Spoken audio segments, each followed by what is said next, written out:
hoy día vamos a dar inicio a nuestras clases de biología celular y molecular. ¿Ok? Y como siempre, por supuesto, en cualquier curso de biología celular y molecular siempre se inicia hablando de la membrana citoplasmática.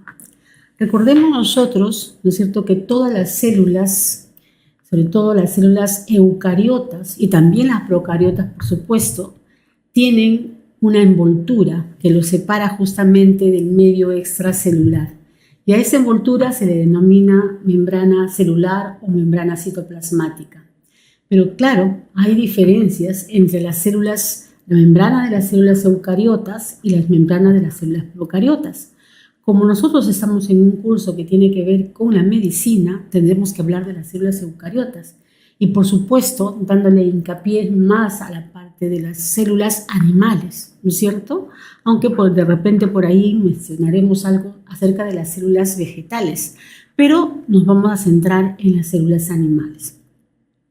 Me imagino que todos conocen más o menos, ¿no es cierto?, cuál es la historia de la aparición, ¿no?, de la generación de estas células. O sea, primero las células procariotas, ¿no es cierto?, y luego las células eucariotas, cuando apareció esa envoltura rodeando al material genético, que en las células procariotas definitivamente están libres en el citoplasma, pero cuando apareció esa invaginación de la membrana citoplasmática para rodear y separar el material genético del resto, tenemos a las células eucariotas. Y luego se dice, hay teorías que afirman que por teoría endosimbiótica, es decir, entre unas células eucariotas con las procariotas aparecieron algunas organelas, como es el caso de las mitocondrias, de los cloroplastos, por ejemplo. ¿No es cierto? Pero eso es parte de lo que ustedes ya deben saber como parte de la biología general, ¿no es cierto?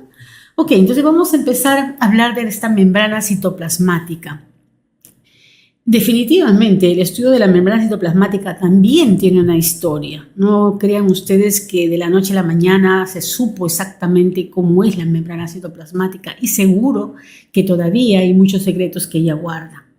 Cuando apareció la microscopía electrónica, ¿no es cierto?, que fue por los años 1950 aproximadamente, cuando se comenzó ya con la microscopía electrónica comercial, también una de las cosas que llamaba mucho la atención era estudiar la membrana citoplasmática. Entonces, cuando se hicieron las primeras fotografías, bueno, la mayor parte de las fotografías aparecía esto. Aquí ven ustedes el borde de una célula, y este es el borde de otra célula, y esto que aparece en el centro es parte del espacio intercelular, es decir, lo que hoy conocemos como matriz extracelular. Y aquí estas dos líneas que ustedes ven acá, ¿no es cierto?, es la membrana citoplasmática de esta célula, y estas dos líneas que aparecen acá es la membrana citoplasmática de estas dos células, de esta célula que ustedes ven aquí. Entonces, esta imagen hizo pensar, ¿no?, a algunos investigadores de aquella época, ¿no es cierto?, que la membrana estaba formada por una capa de proteínas, aquí como una línea oscura, una capa de lípidos, ¿no?, la parte más clara, esta es una amplia magnificación, y la línea oscura, otra capa de proteínas, ¿no? Esto es lo que se llamó el modelo de unidad de membrana de Robertson, Pero definitivamente esta forma de imaginarse la membrana citoplasmática, ella no daba explicación a las funciones que tenía la membrana, porque recuerden que la membrana es una membrana semipermeable y selectiva, es decir, que pasan moléculas a través de ella, pero el hecho de que haya una capa de proteínas por fuera prácticamente la hacía como una barrera impasable. Entonces, más adelante, ¿no es cierto?, estamos en el año 1972, cuando gracias a una fotografía como esta que ustedes ven acá, que es una técnica de microscopía electrónica también, pero que es diferente a esto es un corte convencional, es un corte muy delgadito, más o menos unas 0.90 nanómetros de grosor tienen estos cortes, Mientras que esta de acá es otra técnica, es una técnica que se llama freeze etching, o también se le llama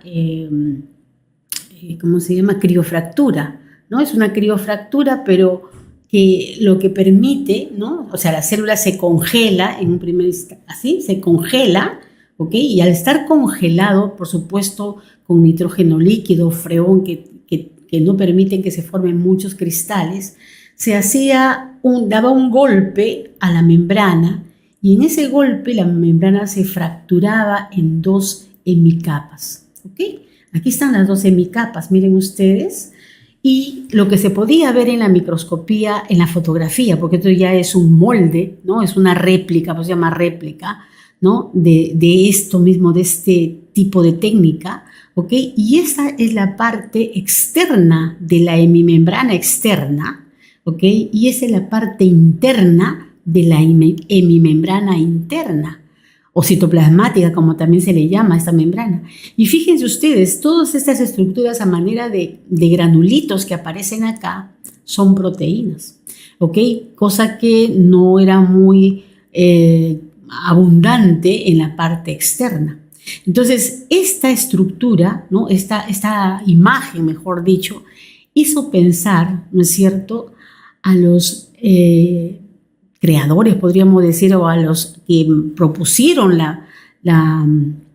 Singer y Nicholson, que propusieron el modelo de mosaico fluido, ¿no es cierto?, que la membrana citoplasmática estaba formada por una bicapa lipídica, ¿no es cierto?, principalmente fosfolípidos, ¿ok?, donde las proteínas estaban inmersas como si fuesen mosaicos, como si fuesen los mosaicos o las losetas del piso, ¿no es cierto? Entonces, porque aquí esta era la visión. Entonces, a este tipo mejor dicho, al modelo que proponen Singer y Nicholson en el año 1972, ¿no?, se le dice mosaico fluido, porque la membrana es un fluido, o sea, no es nada rígido, al contrario, es más o menos como la densidad de un aceite, de esos más gruesos como aceite de oliva, una cosa así. ¿Ok? Entonces, aquí tenemos, ¿no es cierto?, la doble membrana, ¿sí?, formada por fosfolípidos y las proteínas inmersas, no en una capa, sino en distintos lugares a la membrana citoplasmática. Pero fíjense el otro detalle. Además, hacia la cara externa, ¿no es cierto?, la membrana externa, también se ve la presencia de carbohidratos, ¿ok?, que es justamente, posiblemente lo que se ve en esta fotografía, ¿no es cierto?, como si fuesen pelitos, ¿no? Entonces, esos son los carbohidratos. Entonces, la pregunta es, entonces, ¿qué veía? ¿Qué se ve? Porque así se ve, siempre se va a ver así. Cuando uno hace un corte de una célula, se va a ver así la membrana. Cuando uno amplía, ¿no es cierto?, y está bien fijada la membrana, uno puede ver esta estructura. Lo que estamos viendo aquí prácticamente es el efecto del tetraóxido de osmio sobre las cabezas de los lípidos. Y es justamente eso lo que se ve como una línea oscura, y lo que se ve como una parte clara, menos electrondensa, como se habla así en microscopía electrónica, ¿no es cierto?, es las colas de los fosfolípidos. Entonces ya tenemos ahora ya explicada, ¿no es cierto?, cómo es nuestra membrana citoplasmática. Entonces, eso es la idea de esta clase. Primero vamos a estudiar la composición, vamos a hablar de los detalles de la capa lipídica, vamos a hablar un poco de los detalles de las proteínas y por supuesto también de los carbohidratos. ¿Ok? Entonces, como ven, o sea, esta teoría de Singer y Nicholson del mosaico fluido no es solamente lo que se vio, ¿no es cierto?, sino también datos que se obtuvieron de estudios químicos, de estudios físico-químicos, ¿no es cierto?, y llevaron a esa conclusión de esta teoría del mosaico fluido. ¿Ok? Bien, una de las membranas que más se ha estudiado, porque es muy fácil de estudiarla, es la membrana citoplasmática de los eritrocitos. Porque recuerden ustedes que un eritrocito, una célula madura, sanguínea, ¿no es cierto?, es solamente como una bolsa de hemoglobina. Entonces, no hay organelas, no hay elementos que perturben estudiar a la membrana citoplasmática. Entonces, la membrana citoplasmática del eritrocito, que es la que ustedes están observando acá, todo esto es hemoglobina y aquí se ve, ¿no es cierto?, las 2 hemimembranas ¿no?, de la membrana del eritrocito con su capa, aquí como le digo, electrón densa a los bordes, ¿ok? Y electrón lúcida en el centro, ¿ok? Entonces, recordemos que las membranas citoplasmáticas son muy dinámicas, por eso es que era tan difícil pensar que era una cosa rígida, ¿no es cierto? ¿Okay? Si no, la célula no podría hacer todo lo que sabemos que hace, y seguro iremos aprendiendo mucho más a lo largo del desarrollo de la ciencia, de las cosas o de lo que puede hacer la membrana citoplasmática, o en este caso la célula misma, ¿no es cierto? Entonces, esta membrana es un fluido bidimensional. Si nosotros miramos, ¿no es cierto?, a la membrana citoplasmática, definitivamente tenemos que ver que esta tiene funciones muy importantes que aparecen justamente acá. Primero, forman un compartimento, o sea, dividen el espacio extracelular del espacio intracelular. Entonces, todo lo que está hacia adentro de la célula, ¿no es cierto?, será el contenido citosólico, y todo lo que está hacia afuera será la matriz extracelular. ¿Ok? Entonces, es una barrera, es un límite entre estos dos medios. Luego, a través de la membrana, ¿no es cierto?, se van a intercambiar muchas moléculas que van a poder entrar y otras que van a poder salir de la membrana citoplasmática. ¿Y quién controla entonces esa entrada y esa salida? La membrana citoplasmática. ¿Ok? Después vemos que es una membrana de protección, o sea, una de las funciones de protección de la célula. Definitivamente, ¿no es cierto? O sea, habrá muchos elementos que al entrar a la célula, podrían causar una catástrofe dentro de ella. Pero justamente al existir esta barrera, muchas de esas moléculas no pueden entrar. O de repente los organismos que podrían también afectar de alguna manera, como en el caso de los virus, por ejemplo, si la membrana no se lo permite entrar, el virus no entra, ¿no es cierto? ¿Ok? Entonces es una barrera.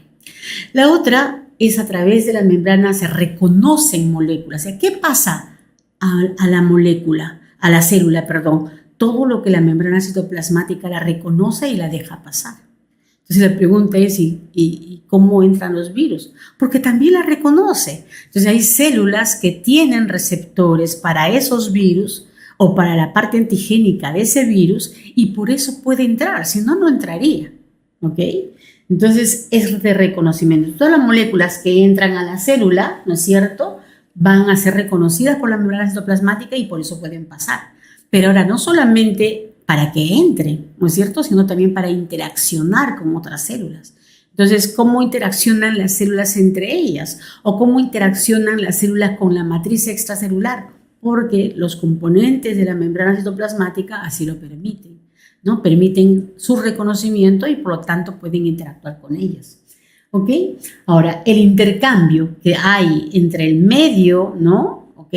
Entre el medio intra y extracelular también es muy importante, ¿sí? Entonces hay moléculas que entran, hay moléculas que salen, gracias justamente al trabajo que hace la membrana citoplasmática. En el caso, por ejemplo, de las células epiteliales del intestino, del duodeno principalmente, ¿recuerdan? Histología, ¿no? Dicen que hay el jugo intestinal. ¿Quién fabrica el jugo intestinal? En realidad son las enzimas que están en la membrana citoplasmática de las células llamadas enterocitos del duodeno, que van a tener esa acción catalítica, ¿ok? Entonces eso hace que estas membranas de estas células de los enterocitos sean una membrana altamente especializada. Y por último, ¿no es cierto?, el hecho de que la membrana citoplasmática puede interaccionar con elementos que forman parte del citoesqueleto, que lo veremos más adelante, ¿ok?, hace que la célula tenga una determinada forma y pueda cambiar de forma.